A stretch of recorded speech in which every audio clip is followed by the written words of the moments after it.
যেটা জানতে চাইবো গোপাল, একদিকে দেখা যাচ্ছে যে যার বিরুদ্ধে অভিযোগ, যে ওয়ার্ডেনের বিরুদ্ধে অভিযোগ উমা পোদ্দার, তাকে তো গ্রেপ্তার করা হয়েছেই, কিন্তু পাশাপাশি গ্রেপ্তার করা হয়েছে তার বাবা এবং মাকে, এবং সেখানে যে বিষয়টা উঠে আসছে যে বিশৃঙ্খলা সৃষ্টির অভিযোগ দায়ের করা হয়েছে তাদের বিরুদ্ধে। ঠিক কি অভিযোগ বলা হয়েছে, অভিযোগে ঠিক কি বলা হয়েছে? যে অভিযোগ বিশ্বভারতী কর্তৃপক্ষ করেছে তাতে বলা হয়েছে যে বহিরাগত লোকজনদের নিয়ে, প্রায় 25 জন লোকজন নিয়ে এই ছাত্রীর বাবা এবং মা বিশ্বভারতীর করবী হোস্টেল ছাত্রীনিবাস তার সামনে বিশৃঙ্খলা তৈরি করেছে, বিশ্বভারতীর শান্তি বিঘ্নিত করেছে, এই সকল অভিযোগগুলো নিয়ে আসা হয়েছে এবং এই সকল অভিযোগের পরিপ্রেক্ষিতেই তার বাবা মাকে গ্রেপ্তার করা হয়েছে। কিন্তু তাদের সাথে যে আরো 25 জনের কথা বলা হয়েছিল তাদের কাউকে কিন্তু পুলিশ এখনো ছুঁতে পারেনি, তাদের নাগাল পায়নি। বিষয়টা হচ্ছে যে বাবা মা তার সন্তানের অসুস্থতার খবর জানতে পেরে হোস্টেলের মধ্যে তার মেয়ের ফোন পেয়ে রাত্রি 12টা, সাড়ে 11টা, 12টা নাগাদ অত্যন্ত অসহায় অবস্থায় মেয়ের সুস্থতার খবর নিতে হোস্টেলে এলো।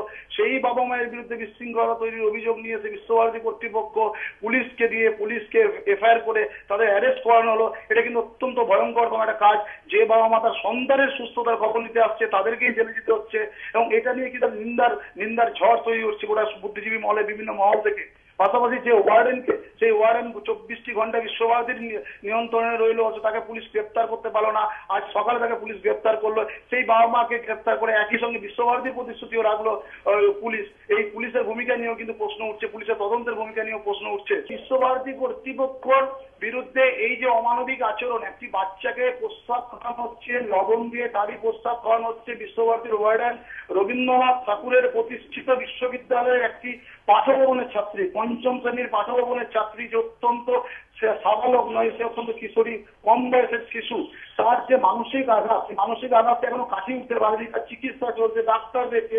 এই অবস্থায় তার বাবা মাকে গ্রেপ্তার করে নিয়ে তাকে আবার একাকিত্বের মধ্যে ফেলে দেওয়া, আবার একটা মানসিক যন্ত্রণার মধ্যে ফেলে দেওয়া, এইটা কতটা ভালো কাজ হবে বিশ্বভারতী কর্তৃপক্ষের বিরুদ্ধে? বিশ্বভারতী কর্তৃপক্ষেরই, সেই জন্য বললাম যে প্রথম এবং প্রধান দায়বদ্ধতা তাদেরই ছিল এবং সেটা তারা পালন করেনি।